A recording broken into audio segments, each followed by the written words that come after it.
Bonsoir, élèves, deuxième bac, scientifique et technologique. Je vous propose un exercice de mécanique. Je vous expose l'exercice.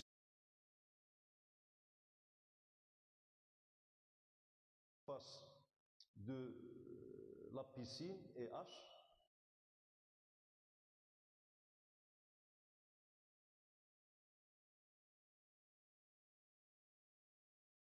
Commençons par la question 1. Alors, les forces négligées, ce sont deux forces. La poussée d'Archimède exercée par l'air sur le plongeur. La deuxième force est la force de frottement fluide de l'air. La deuxième question, déterminer dans le repère d'étude les coordonnées du vecteur accélération du centre d'inertie du plongeur après qu'il a quitté le plongeoir. Le repère d'étude, alors on a choisi ce repère. L'axe des Y est dirigé vers le bas. L'origine du repère coïncide avec le centre d'inertie du plongeur lorsqu'il est sur le plongeoir. Et puisqu'on a négligé ces deux forces, le plongeur n'est soumis qu'à son poids. P égale à 1 fois le vecteur accélération de pesanteur G. G vertical dirigé vers le bas a même sens que le vecteur J. G s'écrit son intensité fois le vecteur J. Et du coup, P égale à mgj. Appliquons la relation fondamentale de la dynamique au centre d'inertie G dans le repère R, O, I, J, donc galiléen. Donc la somme des forces, à savoir P, égale à MA. A, accélération du centre d'inertie du plongeur. Donc A sera égal à P sur M. A égale à G fois le vecteur J. C'est l'accélération de pesanteur. AX nul, AY égale à G, donc égale à 10 mètres secondes moins 2. Je mis l'unité entre parenthèses. Pourquoi? Parce que AY c'est un coordonné, pas un module. La troisième question, le plongeur quitte le promontoire, ça veut dire le plongeoir, avec une vitesse de valeur V0 égale à 3 mètres par seconde, vers le haut, faisant un angle θ égal à 60 degrés par rapport à l'axe OX. Donc on doit déterminer les coordonnées du vecteur vitesse initiale V0. Donc je projette le vecteur V0 sur l'axe des X pour trouver la composante V0X. Je fais la même chose sur l'axe des Y pour trouver la composante V0Y. Et là, on remarque que V0Y a un sens opposé au vecteur J. Donc, l'ordonnée V0Y sera négative. V0 égale à V0X plus V0Y. Alors donc, V0X égale à V0X fois le vecteur I. Et V0X, c'est le module de vecteur V0, cosinus θ, fois I. Tandis que V0Y égale à V0Y fois le vecteur J égale à moins le module du vecteur vitesse initiale fois sinus θ fois le vecteur J. V0 a pour coordonnées, donc sur l'axe des X, V0X qui est égal à V0 cosinus θ, et sur l'axe des Y, V0Y qui est négatif égal à moins V0 sinus θ. V0X égale 1,5 mètres seconde moins 1. V0Y égale à moins 0,59 mètres seconde moins 1. 4. Exprimer en fonction du temps les coordonnées du vecteur vitesse au cours du mouvement. On sait que le vecteur accélération n'est autre que la dérivée du vecteur vitesse. dv sur dt a pour coordonnées v point x et v point y, donc qui est égal à accélération a, qui a pour coordonnées donc 0, et là j'ai g. Donc pour trouver ces coordonnées, on doit effectuer une intégration. Après intégration, on trouve vx de t égale. Alors l'intégrale de 0 c'est une constante. On a recours aux conditions initiales. Vx à t égale à 0 égale à v0x. Et vy à l'instant t, l'intégrale d'une constante c'est g fois t, plus la constante est à t égale à 0, vy à 0 égale à v0y. Alors là, on trouve que vx de t donc égal à 1,5. Donc toujours mètre seconde moins 1 entre parenthèses. Et Vy de t égale à 10t, donc moins V0y, on a trouvé que c'est moins 2,59 mètres seconde moins 1 entre parenthèses. 6. En exploitant l'expression de V de t, exprimer la date t max à laquelle le plongeur atteint le sommet de sa trajectoire, et puis calculer les coordonnées de ce sommet. Voilà le sommet de la trajectoire. Vitesse selon l'axe des Y décroît jusqu'à s'annuler au sommet. Alors ce sommet, on va l'appeler par I. Et donc les coordonnées sont XI et YI, qu'on doit déterminer après. L'astuce qu'on va utiliser pour déterminer Tmax est que à Tmax, la vitesse selon la direction verticale, ça veut dire selon l'axe des Y, est nulle. A T égale à Tmax, V Y de Tmax égale à 0. On aura donc une équation du premier degré à résoudre. Donc, G Tmax plus V0Y égale à 0. Ça veut dire que Tmax égale à moins V0Y sur G. Attention, n'utilisez pas les expressions numériques. Donc, pourquoi? Parce que vous pouvez vous tromper lors de calcul de Tmax, et comme ça, vous perdez toute la note donnée sur cette question. Mais si je commence par l'expression littérale de la grandeur demandée, et c'est les juste, donc je garantis déjà les 3/4 de la note. Application numérique, Tmax égale à 0,26 secondes. Là, j'ai sauté une question, donc j'ai passé directement à la question 6, donc sans résoudre la question 5. Okay. Bon, donc c'est pas grave. Alors laissons cette question. Tout d'abord, donc la question 5 nous demande d'exprimer en fonction du temps les coordonnées x de t et y de t du vecteur position du point étudié. Alors 5.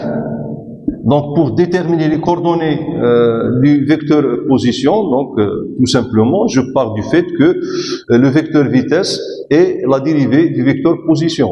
Les coordonnées de la dérivée du vecteur position, alors dOg sur dt, les coordonnées sont x point, y point, égale à vecteur vitesse v de t. Donc il y a pour coordonnées, alors v0x, vy c'est gt plus v0y. Et en faisant une intégration, donc on trouve x de t égale, alors l'intégrale de v0x c'est v0x fois t plus une constante. Alors la constante c'est x0, et d'après les données x0 égale à 0, donc plus x0, et pour y de t, donc égal. Alors v0, pardon, gt, l'intégrale de gt c'est 1 demi gt au carré plus v0y fois t, c'est une constante, plus y0. Et toujours pour déterminer les constantes d'intégration, on revient toujours aux conditions initiales. Alors à t égale à 0, x0 égale à 0 et y0 égale à 0. Pourquoi? Parce que le vecteur OG égale à 0. Donc, et de là, je trouve x de t égale à v0 x t, tandis que y de t égale à 1 demi g t au carré plus v0 y t, alors plus 0. J'exprime numériquement x de t et y de t. Donc x de t sera égal à v0x, donc c'est 1,5 fois t, alors là c'est mètre, et puis y de t, donc égal 1 demi g, donc c'est 5 t au carré, plus, alors v0 y, donc on a trouvé que c'est moins 2,59 t, voilà, Bon, là, je continue. Alors, donc, deuxième partie de la question. Donc, je dois déterminer coordonnées xi et yi. Je dois donc mentionner que soit xi et yi, les coordonnées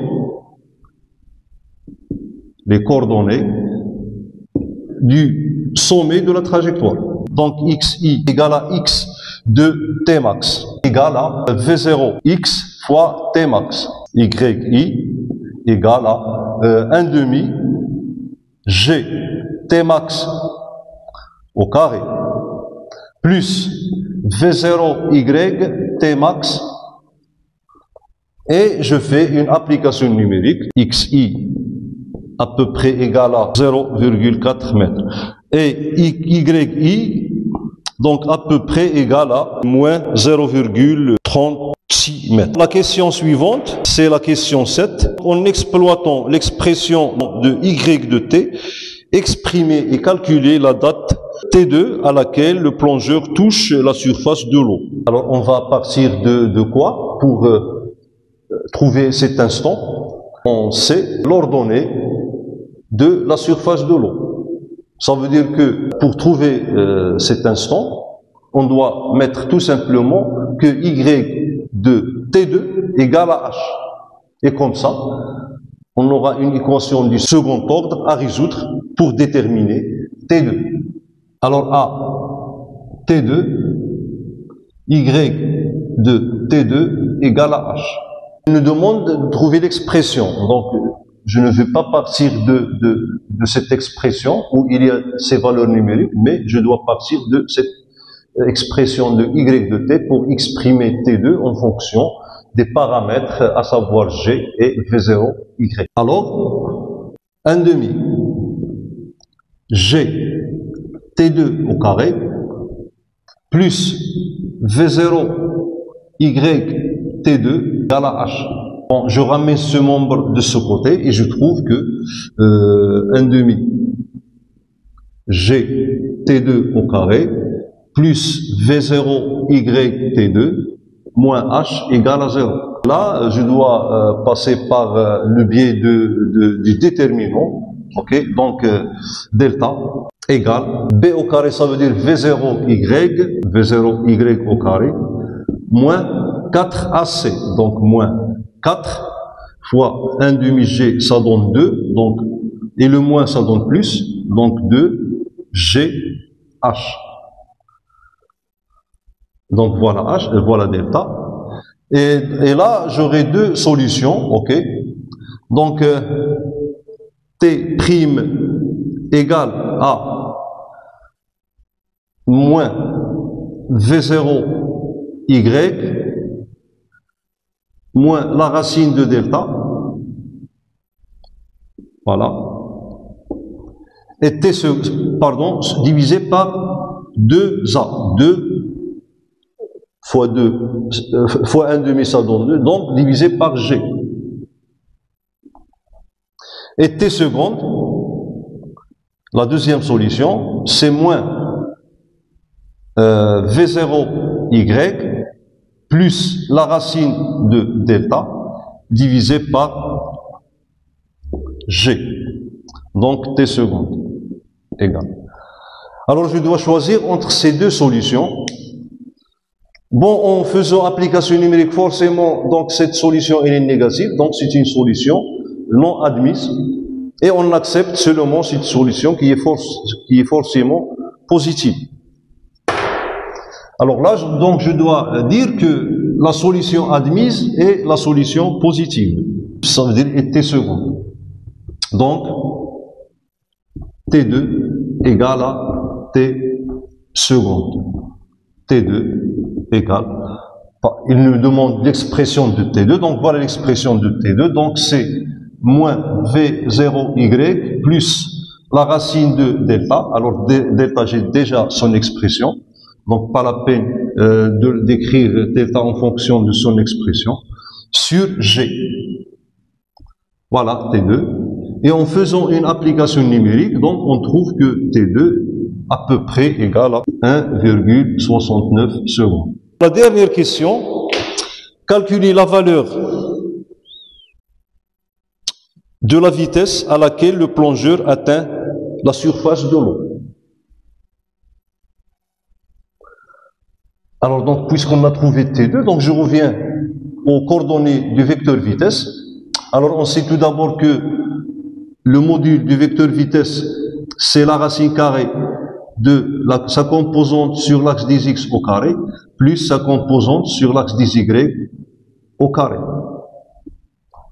Donc je dois déterminer, alors Vx reste constante.